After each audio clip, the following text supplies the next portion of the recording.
Hello, everyone, and welcome back to Relevant. I'm your host, Trey Slickers. You might notice that we're missing a couple of people today.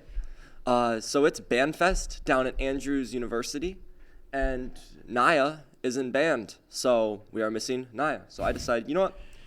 This can be a great time for me and our chaplain to get to know each other a little bit better and have a discussion. Yeah, so let's talk for a little bit. I found this quote that I thought was super interesting that I don't know that I 100% agree with. I don't know. We'll see. Yeah, okay. But this is the quote, okay? A leader is best when people barely know he exists. When his work is done, his aim is fulfilled, they will say, we did it ourselves. So what do you think about that? You're a leader, right? Yeah. You're like the leader of the junior class. Yeah, Do you but think people know that you exist? I think so. Okay. I mean, I look at as a leader, people come to me with questions. Okay. Mm-hmm. But what is the end of that? Because there was an interesting part. Yeah, it says, when his work is done, his aim is fulfilled, they will say, meaning his followers, they will say, we did it ourselves. That's interesting because it's discounting the leader and what they've done. Is it discounting the leader though? I don't know. I mean, I'm kind of wondering, what are your thoughts on that?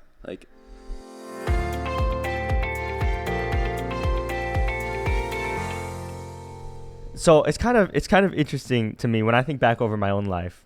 I can think of times in my life when leadership was very clear. Yeah. Right. And whether it was an organization that I was part of, right, the leadership was very clear, and that had an impact on me, right? Okay. But I think at times in my life when the leadership was not, right? So I think of what I would call maybe primary influence and secondary influence, right? And I don't know that that's like an actual term, but it's something in my life that as I look back, I think about. There are people that had a primary influence on me, right? Okay, yeah. I knew the impact they had on me and my professional development, my personal development, whatever, right? And then there's people in my life that did not, that weren't. It was not as obvious that they were leading me a certain direction or they were impacting me a certain direction, but their influence on me was still powerful nonetheless, right?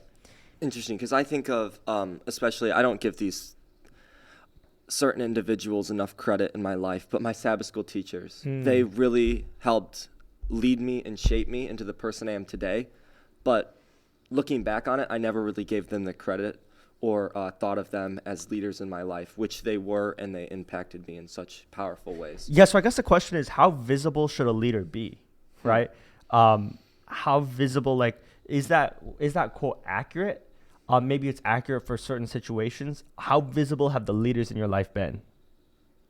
That's interesting, because when I think of all not to now discount my Sabbath school leaders, but when I think of all the people who have made the most impact on my life, they've all been visible leaders. Okay. Pathfinders is the leader visible? Yes. My Pathfinder leader, Ken Mordick, love this guy. Okay.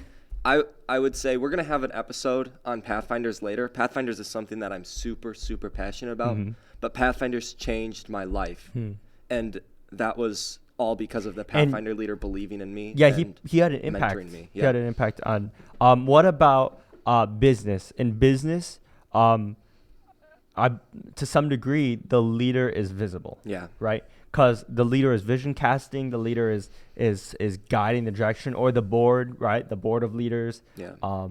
But yeah, so that's kind of interesting. So I'm trying to think of a scenario where this quote would be accurate, right? Yeah, I think of the military maybe. You have to have that team camaraderie where the person in charge, or whatever. Okay. The person in charge is making the decisions. Okay. But the people executing. But even to some degree, now I've never been in the military. I know people that are in the military, and I've talked to people that are in the military. I've never been in the military. But to some degree, the impression that I get, without actually having been, of course, but the impression that I get is that in the military, the chain of command is still very established. Yeah. Right. So it's still very clear. And I get what you're saying, right? So it's some sort of level of teamwork and stuff, right? You're trusting on the people around you. But to some degree, orders are orders. And within those orders, you have to develop teamwork, right? But you should give your team ownership over what they should feel like I have accomplished something. Like you yeah. should give them a sense of, Do you tell the people underneath you that do they feel that they've accomplished something? I mean, I've asked them that before, and Okay, what have they said? they said, I think so. I mean, we're working on junior pres right now, and Uh-huh. we've all had our duties that we're doing. We're asking people for special musics. We're doing all this, and we've accomplished something. Do you feel like you've accomplished something? I do. I think this junior pres is going to be really good. We've had some difficulties, like getting up to it, but overall, I really think that we've pushed through it, and our team has made the best decision for the junior. Yeah, there's a class. quote by John Maxwell. Okay. All right, John Maxwell is an author, and he says leadership is influence, nothing more, nothing less. Yeah. Right. So, and I think about influence. Influence is visible. Yeah. Right, but not always. Not always. And I think it goes kind of back to what I was talking about earlier about how influence sometimes is visible and sometimes isn't visible, but it's still there. Right. Yeah. I think of. We often tell people you don't have to be in a leadership position to have leadership. Yeah, right? I think I'm gonna go somewhere with you if you're willing to go Okay. with me here.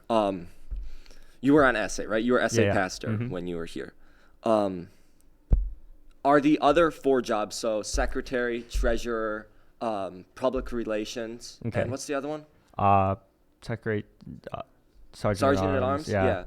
Yeah. Are those just seat at the table influence jobs, or are they actually doing their job as? I think of sergeant. Yeah. My experience on essay is that it's all about Influence. well, okay, to some degree influence, but when we're seated around the table, it's not so much like you have the title sergeant at arms, right? Yeah. But ultimately, we want your input is valuable, Yeah. right? You get voted for input, is what you're saying? Well, I don't know. I don't know about the voting process, but I'm saying when we're gathered there in the meeting, you could be sergeant at arms, you could be treasurer, whatever, but your input, right? It's like, I don't know that it's so much your specific role or title entitles you to a certain thing. I don't know if that makes sense, right? So I could be sergeant at arms and have just as much input as the vice president or whatever, right? Yeah. That's just my experience.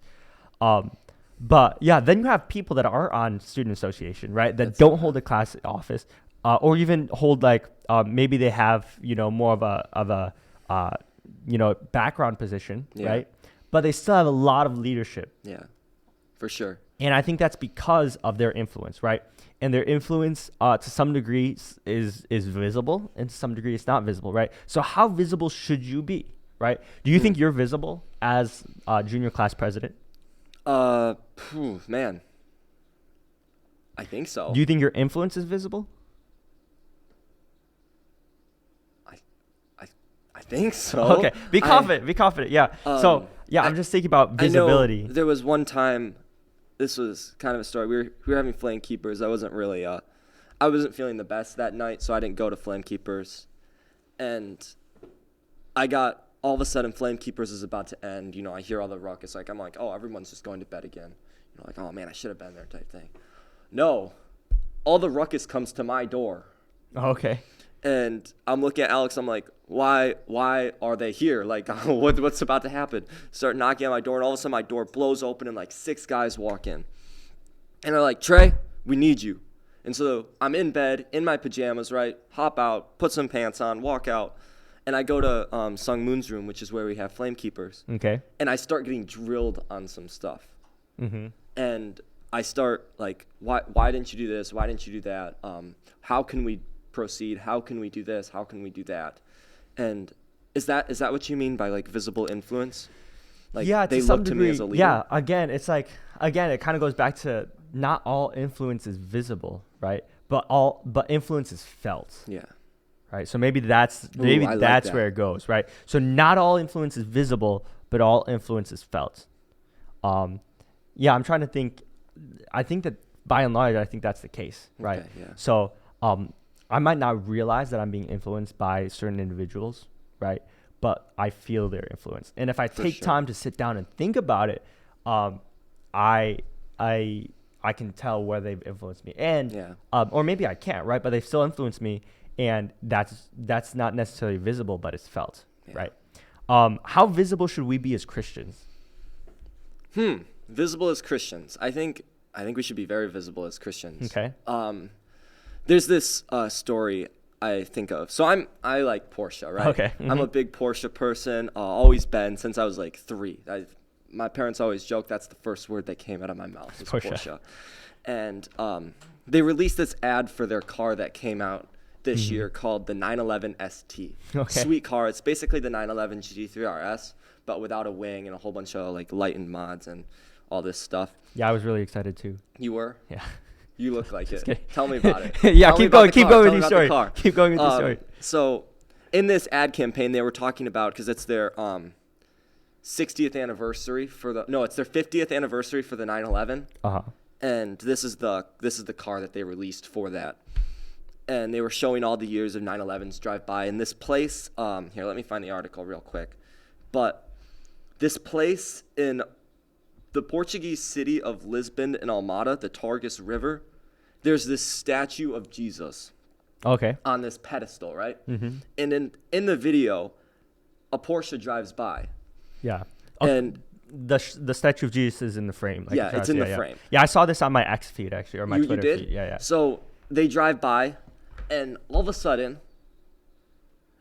I start seeing on all this Porsche newsletter, like, where's the picture of Jesus? They took out the Jesus statue in this city, and they got a ton of feedback for it. Oh, like, people were mad, like, hey, why'd you take out why'd Jesus? you edit that out? So then they came back, and they're like, they redid the ad campaign, but they added Jesus again. Really? So, like, they, like, didn't show Jesus, and they got slammed for it, but then they did, and they got slammed for it again, because then they're like, if you're going to take it out, why? Yeah. And, like, so I think that also goes along with the question of how we should be visible. And like, yeah, so that's really interesting to me. I don't know what Porsche's thought was. Yeah. Like, I'm not their ad manager or whatever. Like, I can't really speak to, them. But it's interesting. It makes me wonder, how often do we take Jesus out of our lives so we can be more relevant or be less offendable or, going back to all that. how often do we do that, right? And I think about a verse, Matthew chapter 5, in verse 14, it says, "You are the light of the world. A city that is set on a hill cannot be hidden, nor do they light a lamp and put it under a basket, but on a lampstand, and it gives light to all who are in the house. Let your light so shine before men that they may see your good works and not glorify you, but glorify your Father in heaven." Yeah, so ultimately, it's like it says, that let your light so shine before men that they may see your good works and glorify your Father in heaven. Yeah. Right?